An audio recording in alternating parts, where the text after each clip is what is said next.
Hey, ladies and gentlemen, welcome to the OBee Sports Talk Show. Got a lot of stuff to cover. We got some MLB news, some signs. Got my playoff bracket here, and who I think is going to be in the Super Bowl, and got a kind of little insight on who I'm going to pick in each matchup. Then talk a little championship game between LSU and Alabama, and I'll give you my prediction on that one. And some talk a little Buckeye basketball for a little bit. So let's just go ahead and dive right in. We'll just start with the NFL playoffs and my predictions. And the first round of the wild card round, you had the Broncos versus the Steelers in the AFC. And I'm going to go with the Steelers there. I think they're going to beat the Denver Broncos. I think they're just more balanced on the run and the pass. And their defense is pretty good as well. So I'm going to go with the Steelers over the Denver Broncos. I know it's a home game for Denver, but I just don't know if the Broncos have enough, and I'm not ready to jump on their bandwagon for the playoffs. Maybe not this year. At least not this year. Maybe next year they can figure some things out a little more.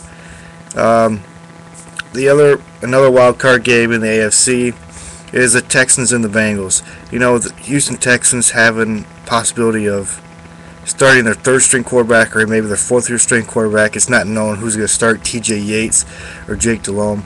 But losing their starting quarterback has really affected them, especially late in the season. They've kind of hit a wall a little bit. The running game, I think, will keep them in the game. They might have to rely on that to win. I just don't think they can get it done. And I had the Cincinnati Bengals beating the Houston Texans.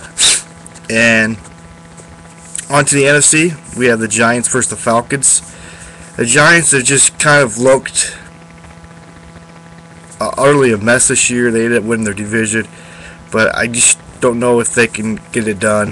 I think when it comes down to it, Atlanta is a little bit better, and I'm going to pick the Atlanta Falcons to beat the New York Giants. Giants do have a lot of weapons on offense. Their defense has been hurt a little bit, and I just don't think they could stop them. I don't think they can stop the Falcons' offense. I think it'll be a high-scoring game, but I think Atlanta comes on top. And the last wild card game, we have the Saints against the Lions. Lions' defense has not looked good at times. They've kind of shot themselves in the foot, and there's a guy by the name of Drew Brees who has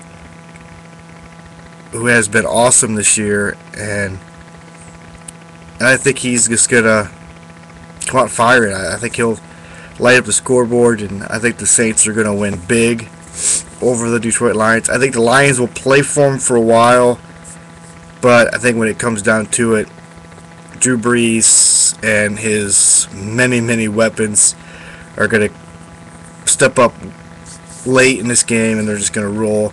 And the Saints defense will find their niche, and they'll be back to form. So I'm going to pick the Saints or Lions. Then the divisional playoffs, you have the Pittsburgh Steelers going up against the Patriots. I have the Steelers upsetting the Patriots. The Patriots have not looked good on defense, and I think when it comes down to it, Steelers are just a better team, and the Patriots. And, well, maybe not necessarily the better team. New England just defense has looked horrible, and their defense has looked terrible. And maybe they won't be able to stop Pittsburgh's offense. And this one could be a high-scoring game, but I think when it comes down to it, Pittsburgh's defense will step up when they need to be. So I got the Steelers beating the Patriots. Bengals and the Ravens. I got the Ravens win against the Bengals. You know, the Bengals are a good football team. Maybe not. I think they'll handle Texans fine, but they're going to struggle against the Ravens defense. The Ravens defense is just way too tough.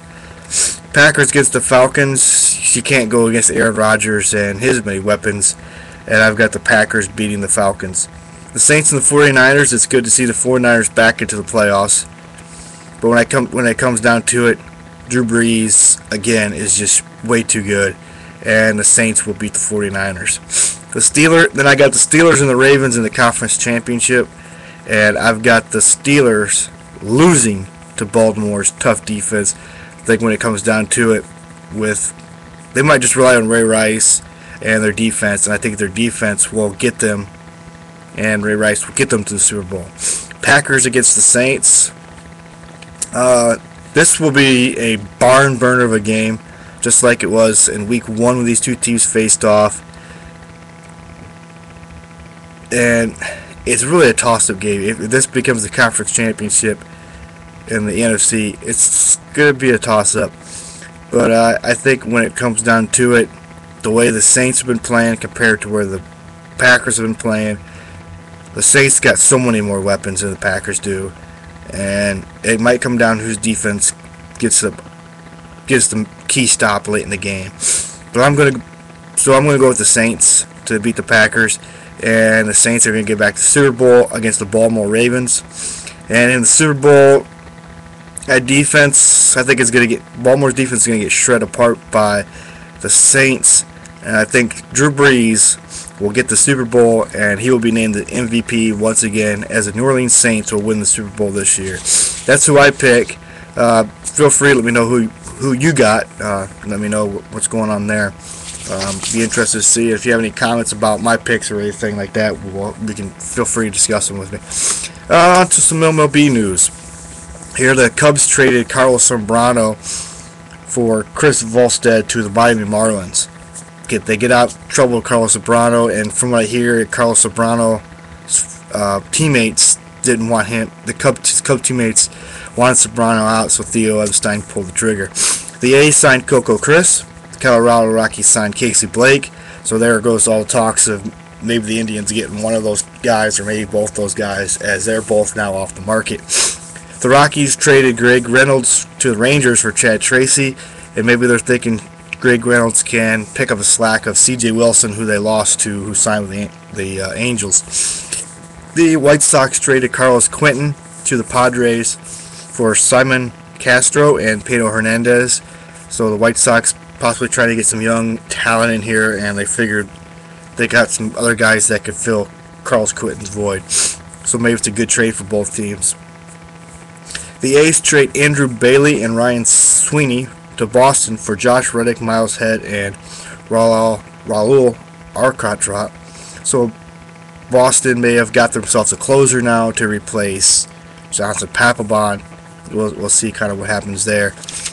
Prince Fielder still is a free agent. Still have no idea where he's going to go. And we're hitting January here, and spring training's almost a month away for the pitchers, the catchers report, and Prince Fielder still has no team. So maybe something's in the works we don't know about. And on to some quick college football, basketball here in the amount of time we have left. The championship game is coming up, the BCS National Championship game. And it's a rematch between LSU and Alabama. And if I'm not mistaken, I think that game was like 6-3 or 9-6 or something the first time around. I don't think there's going to be a whole lot more scoring going on this time either. I think there'll be a little bit more.